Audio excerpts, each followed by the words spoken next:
Welcome to the Love That For You podcast, where every week you're invited to dream big, laugh often, and celebrate the extraordinary stories of those who inspire.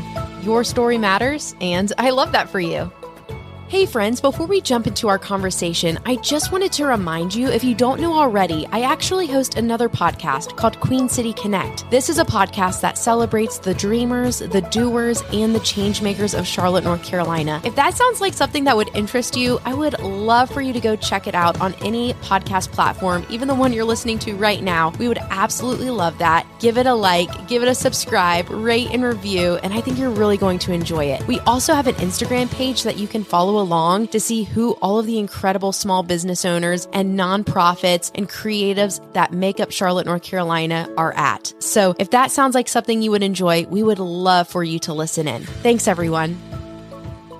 Before we jump into today's episode, I am so excited to share with you our sponsor. According to the National Institute of Health, over 23 million miscarriages occur worldwide every year. In the United States, 1 in 4 women has experienced pregnancy loss. Delivering an angel baby, one born without a heartbeat, is a traumatic and life-altering experience, one that comes with increased risk of anxiety, depression, post-traumatic stress disorder, and even suicide. Nicole Chrysler is the mother of an angel baby. Her son, Evan James, was born November 8th, 2023, after having died at 13 weeks gestation. One thing that helped ease her grief was the handmade hat, blanket, and wrap that the hospital gave her for her son. They were a beautiful keepsake and a reminder that her son and his life mattered. When Evan was born, though, he only weighed 22 grams, less than an ounce, and was 4 inches long. Because he was so small, his hat was too big, and while Nicole didn't mind that at all, it did give her an idea to make and crochet and donate items in several sizes so that each baby would have something in the perfect size. This idea has grown to what is now called Evan's Box. Currently, hospitals in more than 14 states have an Evan's Box. Our goal is to have an Evan's Box in at least one hospital in each state. We would love to invite you to become a part of this important mission. To find out more to see how you can help, please visit evansbox.org. Well, I am officially excited to welcome Allison Bailey, the one and only, to the Love That For You podcast. You're here, you made it. How does it feel? Oh, I'm honored. I can't believe I'm here. Yeah, people say it's similar to going on the Tonight Show. So it is what it is. It's an honor to host. I'm just kidding. It's equivalent. Yes. You are Jimmy Fallon. This is incredible. Stop. Just give me a moment to just soak that up. Listen, he is like my dream guy. And I am going to New York City in about a month. And you don't know how many times I refreshed the Tonight Show website today to try to get tickets. I understand. I get it. I love him. I think he is so funny and such a great host. It's the best. It's so much fun. All right. Well, Allison, as great as he is, I'm here to talk to you about you because you are just as great, if not greater. And I just have so many questions for you. That is not true. We're going to start with the gaming headphones. Just go ahead and tell us the brand, the designer. Yes, I am modeling my absolute favorite headphones. No, it's called Allison's iPod. Or what are they called now? What do the youths call them? The AirPods? Yep, you got it. Yes, my AirPod is dead. So I am using my friend's gaming headphones. So I feel like an astronaut right now. But you know what? We're here and it's the trend and I think it's coming back. You'll see it on the street now. Yeah. How is it from the International Space Station? How's it going up there? Oh, it's looking good. It's looking really good. But honestly, I think you're going to see it on the streets soon. Probably. So forget space. You're bringing it back. This is fashion. Yeah, that is fashion. Listen, fashion these days is literally every decade. Like there's no one decade. It literally is. We've gotten to the point where it's just all of them. Do what you want. Oh, I know.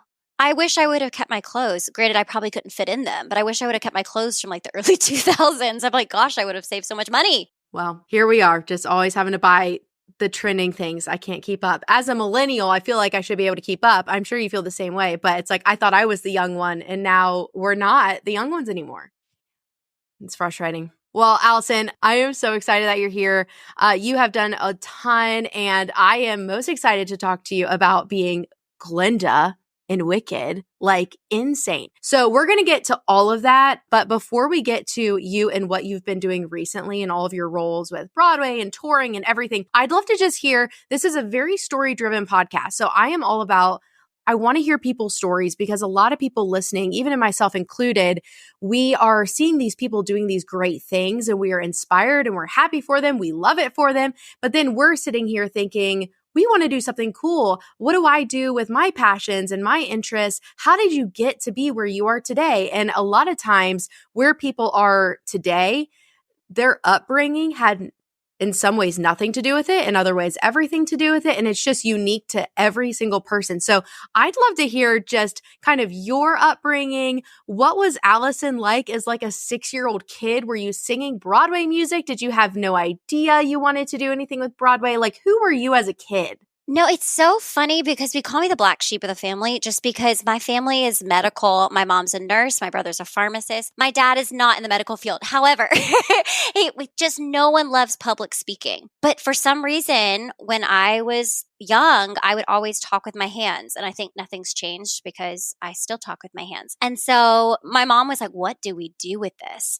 And so they put me in voice lessons when I was 7. And then I started in community theater just to be able to have some kind of outlet to perform, just to see, like, let's just throw it to the wind and see if it sticks. And it did. I caught the theater bug and I loved it. And I just kept doing community theater just growing up. And it's interesting because I'm fortunate that I even went to college for it because I'm from a smaller town, Pensacola. It is an arts town, but I didn't go to a performing arts school. I just loved theater and just performing. And yeah, that's kind of how I got my start. Yeah. So your parents put you in when you were 7, and then shortly on, they're like, oh no, what have we done? She loves this. What have we done? Yes, absolutely. And I would always listen to like the cast recordings, of Broadway shows. And my mom would take me to New York, a few times a year just for me to see shows and kind of like dip my toe in and see if I love it. And I'm just fortunate that that's actually what I grew up doing.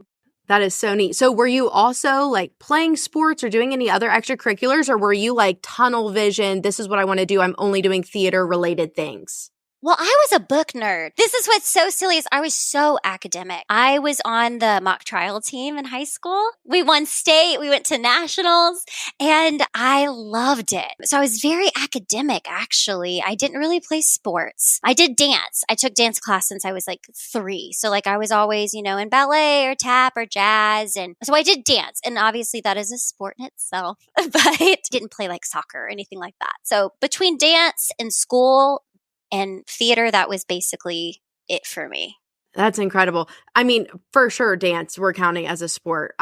Oh, absolutely. I could go hard for 3 minutes and then I'd be out for 30 and it would not be a good thing to watch. So we'll just throw that out there. Okay. So were you the type of person where when you were like a teenager, was that about the time that you're like, okay, what does this look like professionally? Because I grew up in a family that we would go see shows very often. And I would take trips with my parents up to New York City and we'd see shows on Broadway. And like that was very much a part of my childhood, just as like an observer, never as in I want to be up there on that stage. But for you, at what point are you thinking, okay, I love this versus, okay, what do I actually have to do to be seen? Like, did that come across your mind like when you were a teenager? Absolutely. So it sounds so cliche, but exactly what happened. Wicked came out when I was 12. I was 13 when I saw the show. And the minute I saw Glinda come out of the bubble at the Gershwin, I was just like, I got to do this. I want to do this one day. I don't know how and when, but I want to do this. And so I was about 8th grade at the time. So that's kind of when you start to get to that point where you're thinking about college, you're thinking about school. And I was such a one-track mind. I knew that I wanted to do musical theater. If you would have probably asked my dad, he would have loved for me to have been an attorney. He's obviously very good with it now. But at the time, very academic, but I knew that if I didn't go for my dream at that moment, I never would. And I'm kind of glad I had that sentiment, I guess, as a child, because I probably would look back at my life and be like, gosh, I really wish I would have performed. But Wicked kind of was that pivotal moment. Yeah. Was Kristen Chenoweth Glinda when you saw her? I saw her. So she had just left. So I saw Jennifer Laura Thompson, who replaced her. And you don't forget your first Glinda. So I have a picture of her at the stage door with me with my clear braces and my hideous bucket hat that's now in fashion. So have you seen, like, are you friends with her? Does she know the connection of how you saw her and then now you became her? No, I actually, believe it or not, I've never met Kristen. I never have. Okay, we've got to make this happen. I would love to meet Kristen. I was supposed to meet her, I believe, when we were playing Tucson, Arizona. And I think someone got sick and then the concert never happened. But I did see her at the 20th anniversary. I saw her from afar. Okay, perfect. And then what about the Glinda that you did I've see? never met Jennifer. Okay, Allison, here we go. Here's the plug. We're going to make this happen. You know Jenna Claire, though. I know Jenna Claire. Absolutely. She's one of my best friends. Amazing. Okay. Yeah, she's incredible. Like, I just love this so much. Okay, so we got to backtrack here because first of all, when I've got to just tell you this is me just like geeking out because when I was so I love playing sports and doing all the things, but I went to a very small school, so I was involved in everything. So I also sang in the choir and was like, oh, Morgan, you can sing. So we're going to have you sing solos. You're going to go do competitions. And so they had me pick out my competition piece. Guess what it was? Guess out of all the songs in the entire world. Was it popular? It sure was. Yeah, I'm so proud of you. I'm so proud of you. You know what? That takes guts. So I'm proud of you. Yeah. I mean, I don't remember any other song that I sang, but I remember Popular and so much fun. So I was like, I got to tell Allison this. Well, speaking of Glindas and all the things, and we're going to talk about COVID and everything too, because COVID happened like right when you were in the middle of like, oh, hey, this is yours. And then it's like, actually, it's no one's. Broadway's taking a break forever. Yes, it was. Yes.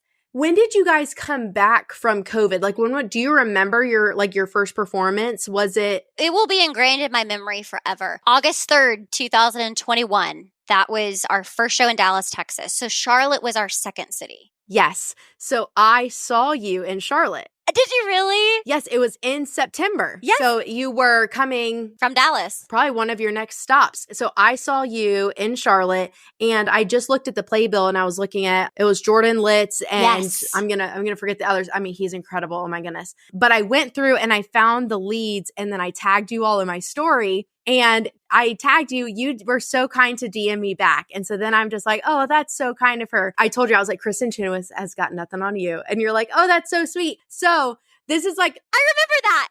No way. You really do? Oh, that's so kind. Yeah, absolutely remember that. Yeah, so sweet. Okay. Well, the super cool full circle moment of all this was you and I reconnected a couple months ago after another friend was on the podcast and we had mutual friends. Yes, Sarah French, shout out. We love her. So I went back in my DMs and I was like, oh my goodness, we've talked before. That's right. Like, this is crazy. So, I mean, it's just so cool how stars align, the Lord's providence, all the things. That's so funny. And now I'm on your podcast. So I'm so honored. Well, I am so excited that we're just becoming friends and everyone is listening to us become friends. So I'm here for this. Okay, so let's go back. I do want to talk about from the moment that they sign you on and they're like, okay, you are Glinda for touring and then COVID hits. Can you walk us through like that disappointment, what that felt like?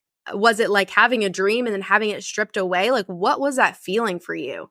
So I'll give you the longest story since we are storytellers.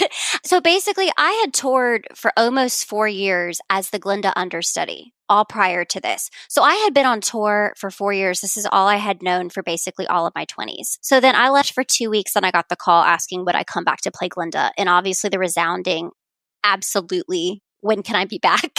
Conversation started. And so I had been honestly constantly on the road at that point for 4.5 years, maybe. So we shut down March 12th, 11th, one of those days in 2020. And 2 days prior, I actually found out I had thyroid cancer. So I remember sitting in the dressing room at this time, it was a circle of a million disappointments. So I'm already thinking, am I going to be able to sing again? Like, is this the end of my career? Am I going to be okay? You know, I had a lot of why questions, like, why is this happening in the middle of my dream contract? Like, I was so excited to take over for this role. This is what I had worked my entire life for. I remember just sitting, it's so cliche too, but like, I remember literally looking in the mirror and just crying. And I think my hairdresser was like, you good? Like, are you going to call out of this show? Because I need to know now to put a wig on somebody else. But I was, streaming down my face 15 minutes before the show because I was like, I don't know what's going to happen, honestly, if I'm having to leave this show for a while. And then literally 2 days later, the whole world shut down. And granted, we thought it was going to be for 2 weeks. And so immediately I messaged my doctor and was like, can you get me into surgery within the next week because then I can be back.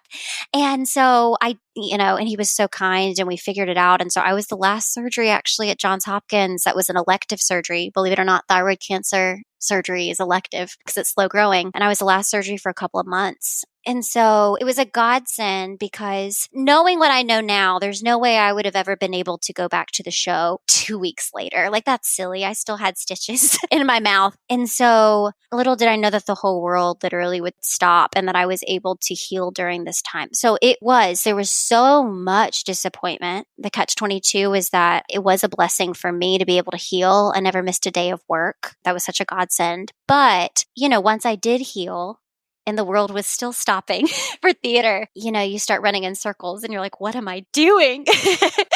And then you go, if it's ever coming back, are we ever going to have theater again like it was? I still remember watching the video either on TikTok or Instagram of I think it was the first Broadway performance of Wicked when it came back, when Glinda comes down and literally it's just a standing ovation and applause for like 5 or 6 minutes. Like, it was a long time of people just applauding. Yeah. I mean, honestly, I'll never forget it because we were the guinea pigs. We were the very first show in the US to come back and at least that capacity. So to have, for Broadway tour shows, I think we were 6 weeks before the Broadway show in New York came back. We were right there. And so there's nothing like it. I think we were so excited to be on stage, but everyone in the audience was just excited to be sitting next to somebody in that capacity. So it's like one of the best memories I'll ever have, for sure.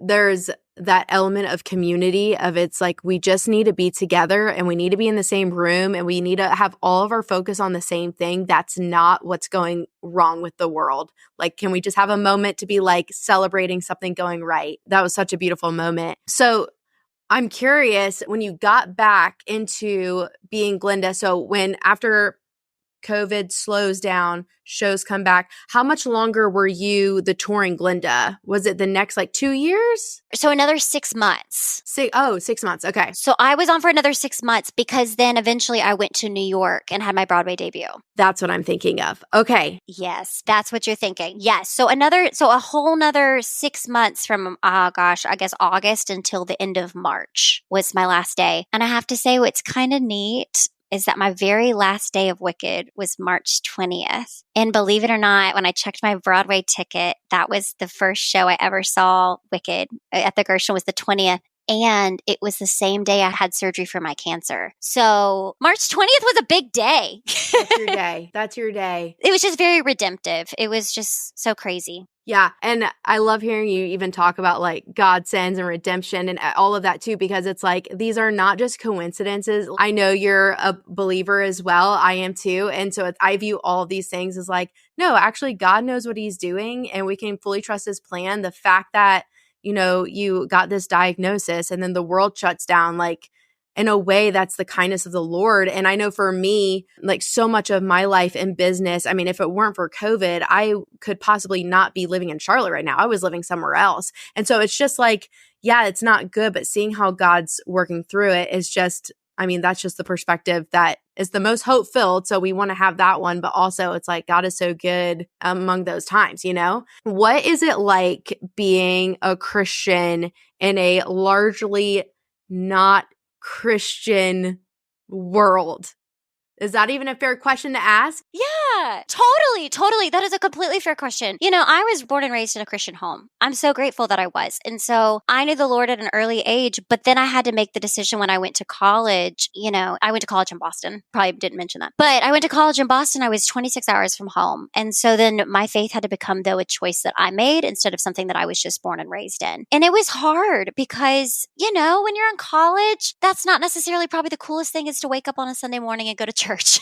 And so, but I did find a community of a couple of girls that I found there. And when you do find other Christians, especially in the industry, you hold on to them really tight. And New York was a little bit easier just because, other people from different years from my school, from, kids that I had met in summer stock, there was a great community of churches there. And so same thing on the road though, I had to find a church or I had to podcast my home church. So it can be a challenge, but I think at the same time, it gives you like an incredible opportunity to be a light, and not everybody gets that. So I'm really grateful. It's just neat to see all the different directions that we can each go and that the Lord can take us, and how he can work through, like, everywhere we go, we're going to be among people who don't believe in the Lord, but even more of a reason for believers to step into that position to then be the light. I love that. I love that. What is something about performing, so behind stage, on stage, what is something that you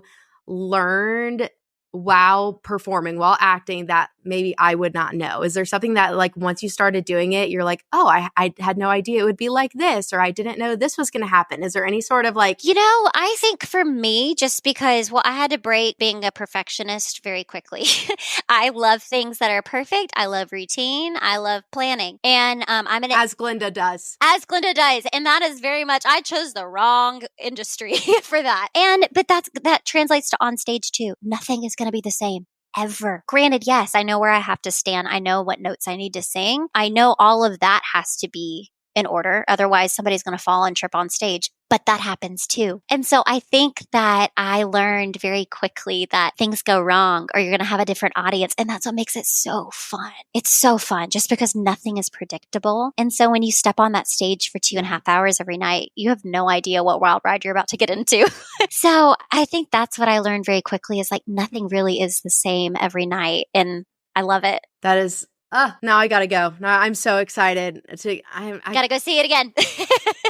Right now I gotta start playing the soundtrack. I'm gonna start singing along. Oh my goodness. Okay, so what are you doing now? What fills up your time? What's happening on like a Thursday at 3 p.m.? Like, what does life look like for you?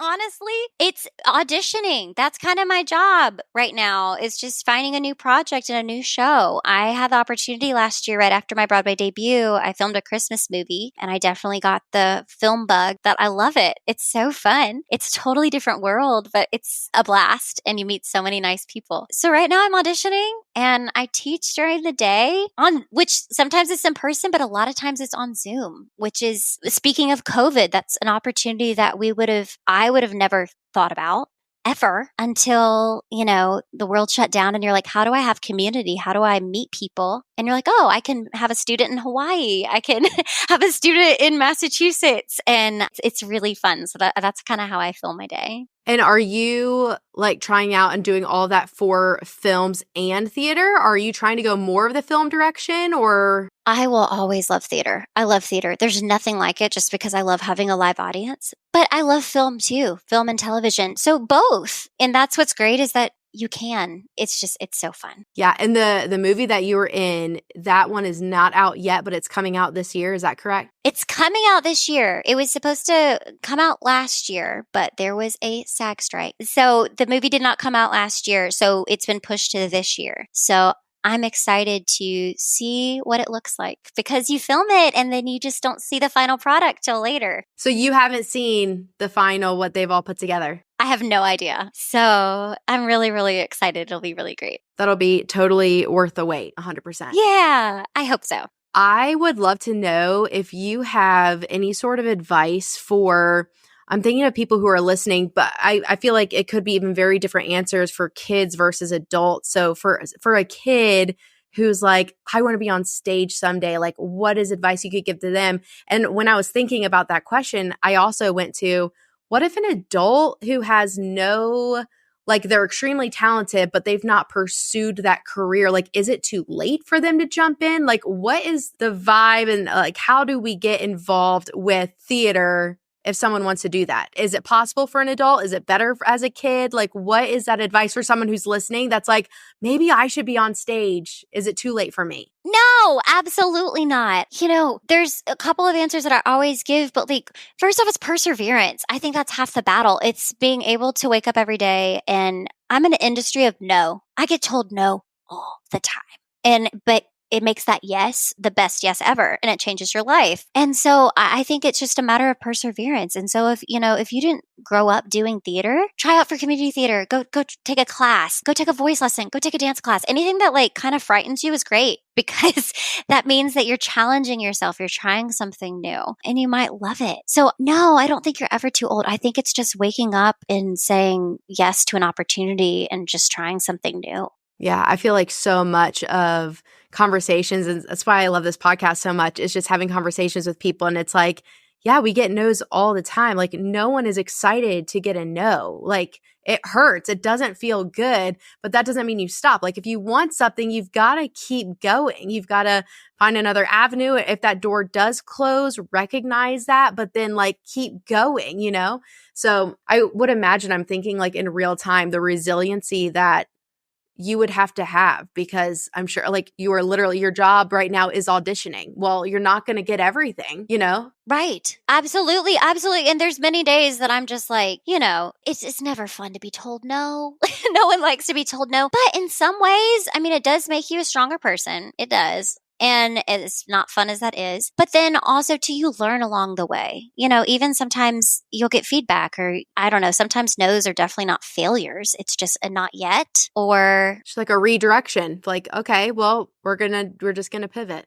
Yeah, absolutely. And sometimes the best no's that I've heard, well, the most heartbreaking no's I've ever had, are what led me to the opportunities I have now. So we have to be grateful for those. 100%. Do you have a favorite moment on stage? Oh, goodness. Okay. So when I was in Wicked, I'd say, oh, okay. Yes, I do. I do have a favorite. I need like favorite moment, favorite song. Just give me the favorite. Okay. So my favorite moment on stage is actually, this may not even be like everyone's favorite, but it's mine. So there's the Ozda's ballroom, and it's, Glinda has just come in and basically like humiliated basically the green girl Elphaba. And so, but she realizes for the first time, like, oh my gosh, I'm so selfish. Like, this was awful. It's almost like the Grinch when he's like, I'm feeling. And that's kind of like the moment she has. And so then, she like joins in this dance with her. But there's this moment where Glinda grabs Elphaba's hand and they're just watching everyone dancing around. And that's kind of like the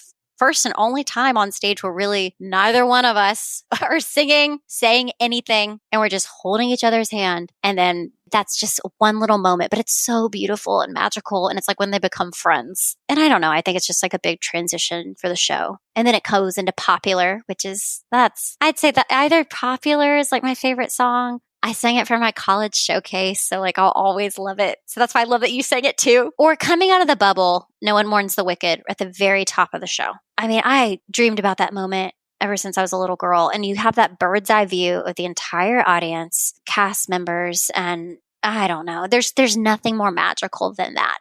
In the bubbles. And the bubbles. All the bubbles. Oh man. I love it. I gotta get back. It's so good. It's so good. Well, where can people find and follow you? Okay, so I have an Instagram and it's at Allison Bailey. It's just my name. So that's like a good way. I usually just post my little adventures and where I go. And that's kind of my favorite place to kind of share my life. I love it. Is there anything that we didn't talk about that we need to talk about? You are so good. Oh, stop. No, it's so funny. I wanted to start asking you questions. And I'm like, Allison. Please do. I'm like, how did you get to Charlotte? You tell me your story. I love it. Well, I'm down for those too. But everyone else who's listening already knows that whole story. So we'll stop the recording. We'll keep chatting. No, but I do really appreciate you coming and just sharing about everything that you've gotten to do, and the adventures and the yeses and the nos and everything that has brought you to where you are today. And yeah, I think you're doing great things, and I'm excited that we were connected. So, well, I have one final question for you. Okay. Because the show's called Love That For You. What is something that you're loving right now? Okay. So this is going to sound very silly, but I have a little, I know that everybody loves like their little milk frother thing. But I have like one of those like standalone milk frothers that like you press the button and you walk away and it does its thing. Okay. Well, I love matcha, but every time that I try to make it at home, because I don't have, maybe because I'm a terrible matcha maker, I don't have the little wooden mixer thingy that's like you're supposed to do. Well, I have learned that if you put your matcha in your little mixer and walk away and go, it does the job for you and you can multitask and do other things, and it's great. She's so innovative, ladies and gentlemen. Look at her go. I don't know if I'm innovative or I just was lazy. So it's one of them, but that is my new favorite thing. Okay, and matcha, like, that's like a tea or a root, right? It's green tea powder. If you ask my family, they say it tastes like grass, but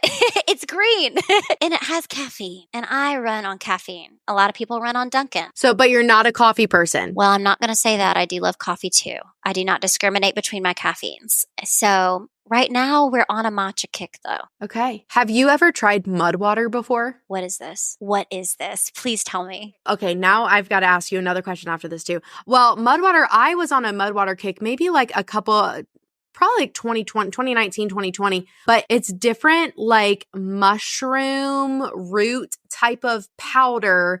And it's supposed to just be like insanely good for brain function. It's like it's a very natural source of caffeine. So it's like a powder that you would put in hot water or something like that. You could maybe mix it with like steamed milk or something, but it's just supposed to be like really healthy, natural form of caffeine. But like all those mushrooms and like the lion's mane and all of that, that's like really good for hair, skin, nails, which leads me to my next question really fast because we talked about this on another podcast episode.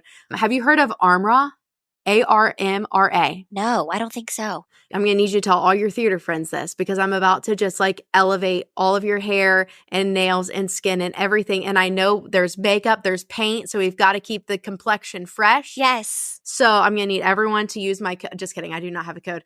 You're my influencer. I was going to say share this code. I don't have a code. But for the amount of people that I've told about this, because of people telling me, you'd think I would have a code. No, it is bovine colostrum. Bovine colostrum. It's in a powder form. So it's not like we're like going to the teats, you know? But for anyone who watched that visual, I'm sorry. But it is, yeah, it's just like a powder that you put in like your water, any cold beverage. And it's just, it is, I mean, I have had insane hair growth. Like insane hair growth and like clear skin, took away all acne. Someone else who was on the podcast shared it with me as it was something that they were loving. And I was like, excuse me, that sounds disgusting. But I have completely jumped on the train. Really? Yeah. No way. Because I do the vital protein, like collagen thing, but this is sounding like this is like it. So this is similar to collagen. It might be like they would advertise it of like, collagen's great, but this has this, and this. You know, they all one up each other. I'm sure they're all great. Okay, I'm going to look this up. You just wait. I'm going to get off this and I'm immediately looking it up. So if you have a code, you let me know. I'm going to go find a code for everyone listening. All right, Allison, you are awesome. Thanks so much for just getting to chat with us. I appreciate it. Thank you so much. You are the best. I'm so happy to have a new friend. Thanks for listening to this episode, friends. If you enjoyed this conversation as much as I did, make sure to subscribe, leave a review, and share the love with your friends and family. Remember, life is all about the stories we create and share, so let's keep spreading inspiration and positivity. See you next week.